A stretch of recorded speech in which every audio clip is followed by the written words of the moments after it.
tonight? Good. Good. So that's 20 years. They're going to be 20 years on February 15th, 2006. That's good. It's 19 and a half years.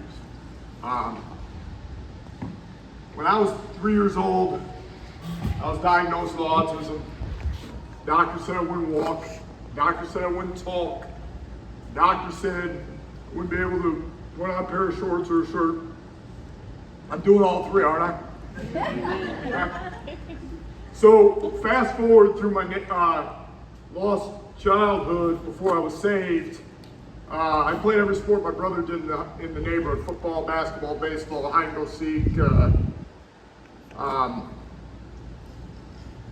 bloody murder, like anything. I mean, then when I got to middle school, I really got serious with cross country, track, and basketball. I was cut from my modified basketball team. I was a better runner than I was in high school, than I was a basketball player back in the day. I was cut from my modified team. I was cut from my freshman team. Then when I got to JV, I really got serious about it. Back when I was in 7th grade, I wanted to bring when I walked into Reese Athena's gym with my classmates, and it said on the banner, 92, with class of 92 was the last time Athena basketball had won a state championship or a sectional championship. We wanted to be the first ones to bring one back, and our coach had won one. So my sophomore year, I was at all the summer league games, I was at all the camps. I did everything the coaches asked me to, but unfortunately, they liked my effort. My coach Amoroso, my JV coach, said, I want you to be manager, and I jumped at it. I hand out water in games, run drills in practice. I did stuff that nobody wanted to do. And I just wanted to be a part of it, a part of a program that was special to me at the time. Little did I know, it's in the book, that nobody knows, I got fouled on a 3 in JV and hit 3 free throws in a row in my only JV game. My sophomore and junior year, we lost to the same rival school in the semis, Greece Arcadia.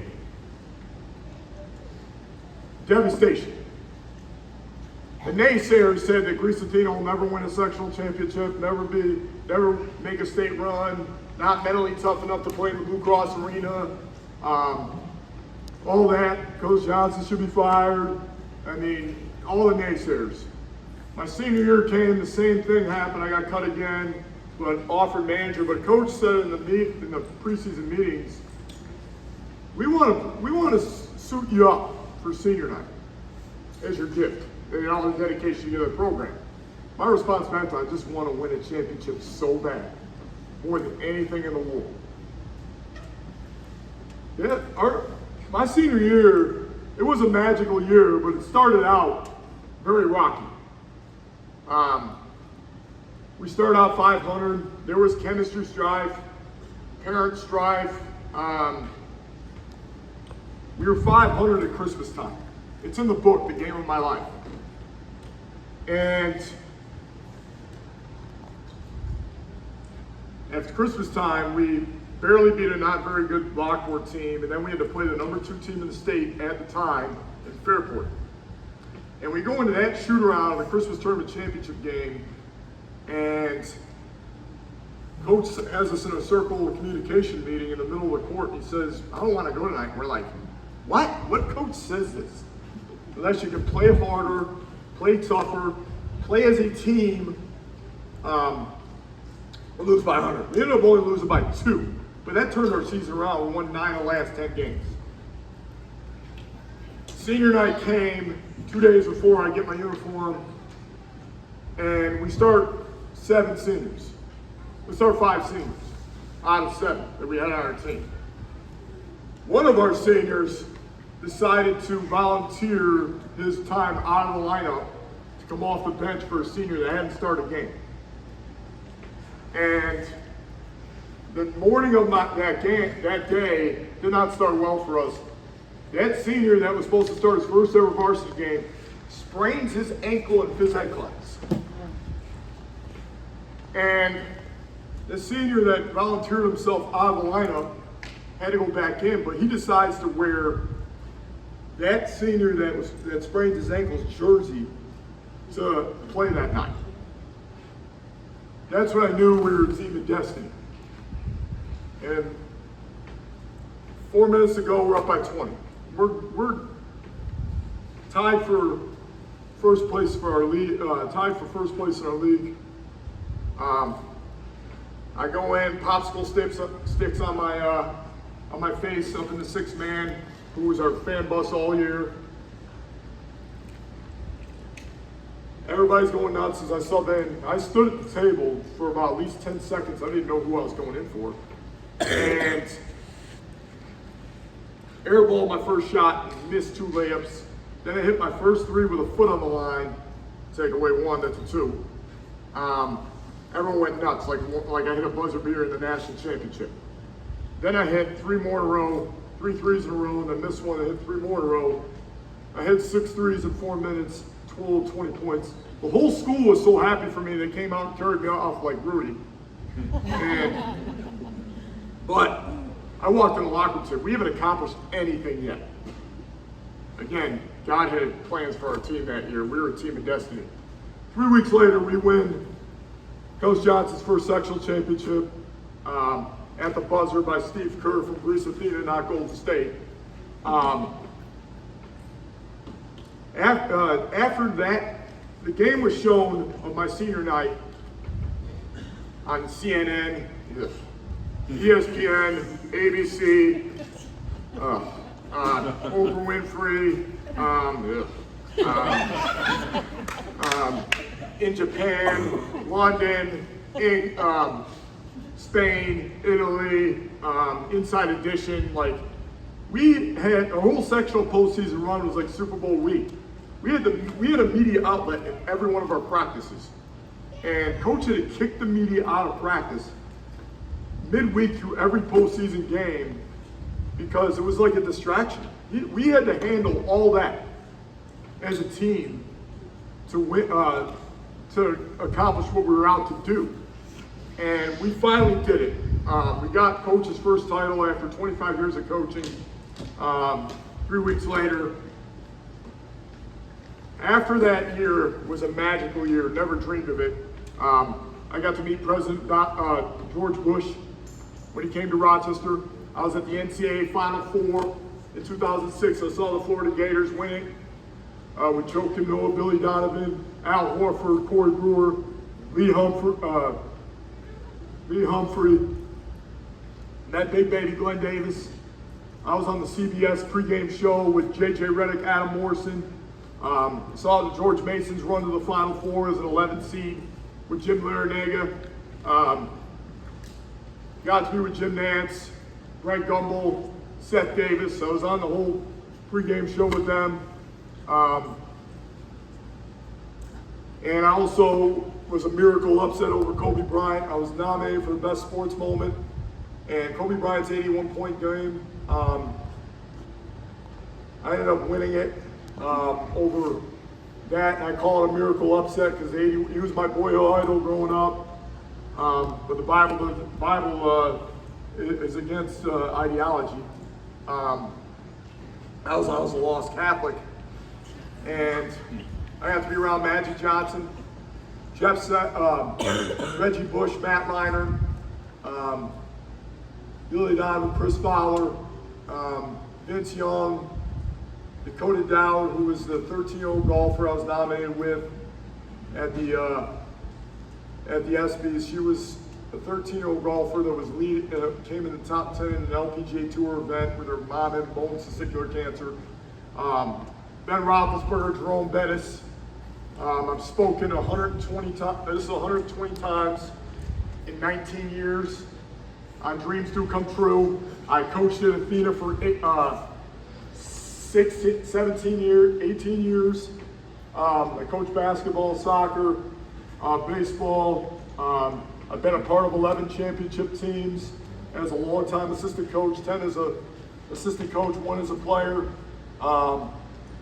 I've been at the time I never understood it, but it was God's plan to be a part of so much success. I worked at Wegmans for 15 years. I've took up running 5 years after high school, and I started running again. And after 6 months in training, I looked up the Boston Marathon times, qualifying times.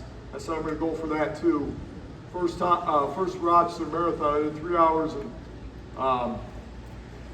3 hours 1 minute 34 seconds in my first Rochester Marathon, and then I qualified for the Boston Marathon back in 2014. I broke the 3 hours in 2:58, 2:57.5.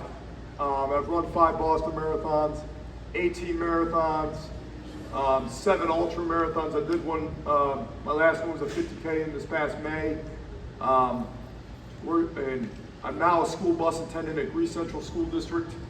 I run a media platform called the J Max Show on Instagram, Twitter, and Facebook, where I cover Division III, Division II, and JUCO. I do help out on JVs at Nazareth College a little bit.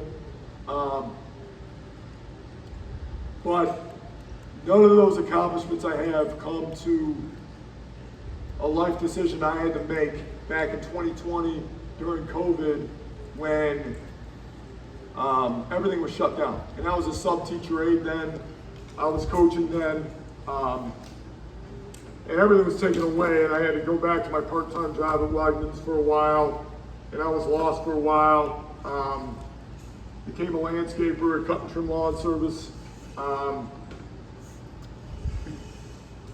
May 31st, 2020, I accepted Jesus Christ as my personal Savior in my pastor's office, Pastor Bob Reynolds Church.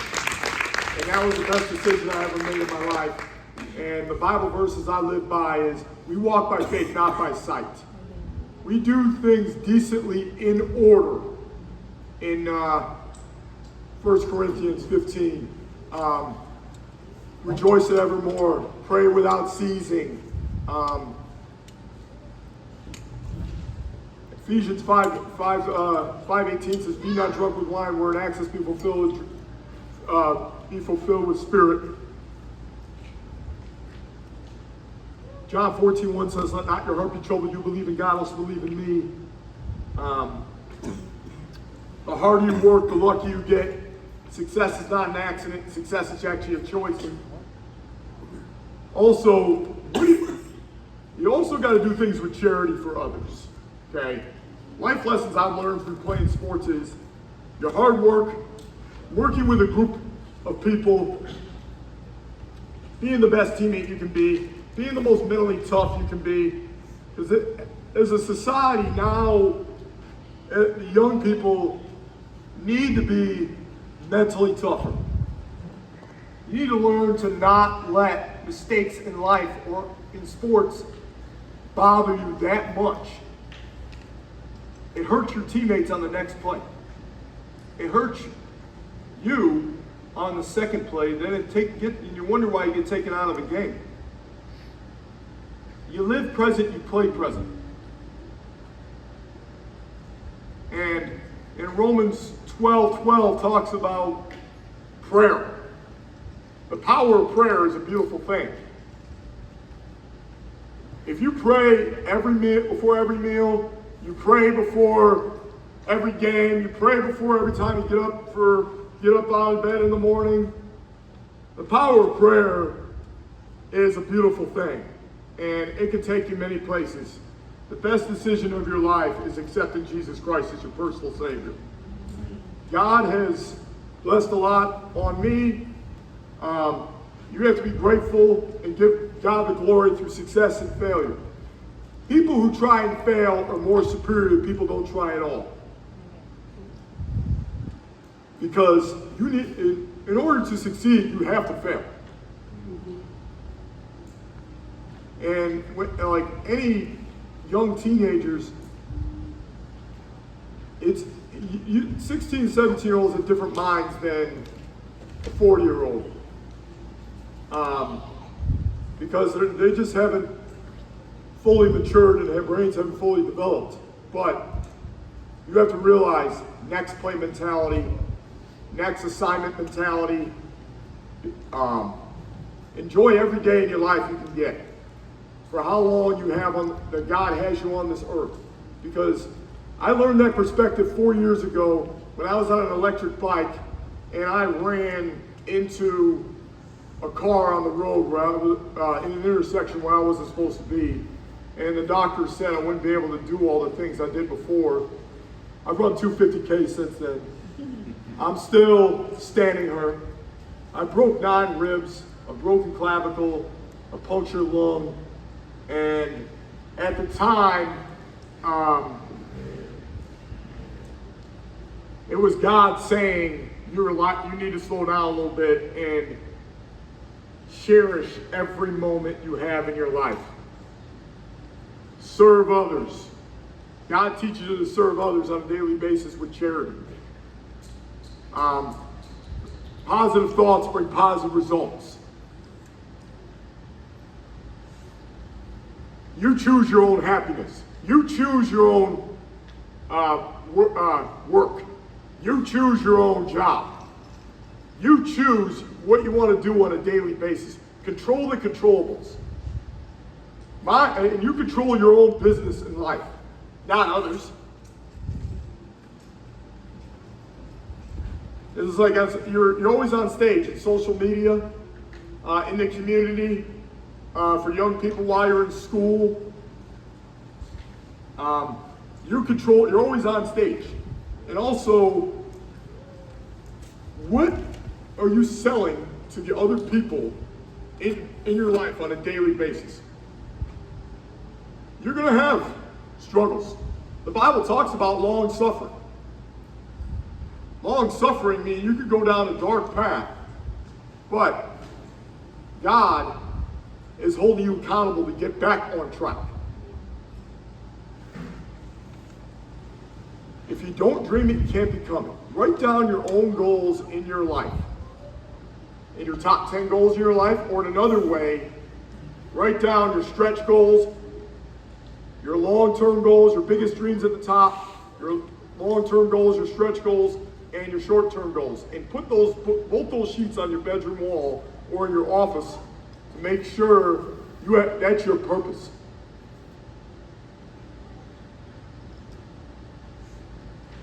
It takes talent to get to the top. We need work ethic and character to stay there. And also how you talk in the community. Ephesians 4:29 says, no corrupt communication come out thy mouth. Corrupt communication is swearing, not saying yes sir, no sir, please, thank you. If you don't use your manners, that looks down on you don't have the humility. Say please, thank you, excuse me, hold the door for a woman, set the table for your children or a teammate or young people when you're in school. If there's a person sitting alone, bring them over to your table. If you're fortunate to have a lot of friends and they don't, include them. That's my brother's, Josh McElwain's biggest thing. He pushed me to be with others, do things that quote unquote normal people do. It took me 35 years to finally realize, with that bike accident told me that God said it's time for you to get your license.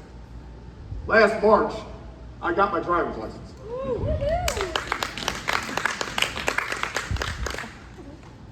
And I'm going to close with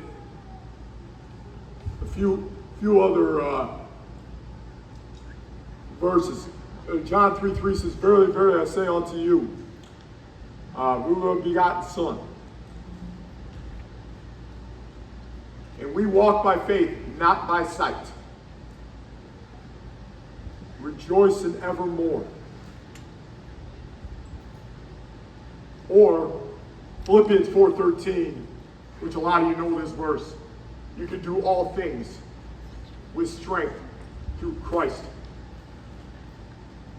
If you don't dream it, you can't become it. You never give up, and you never fail. Thank you all, and God bless.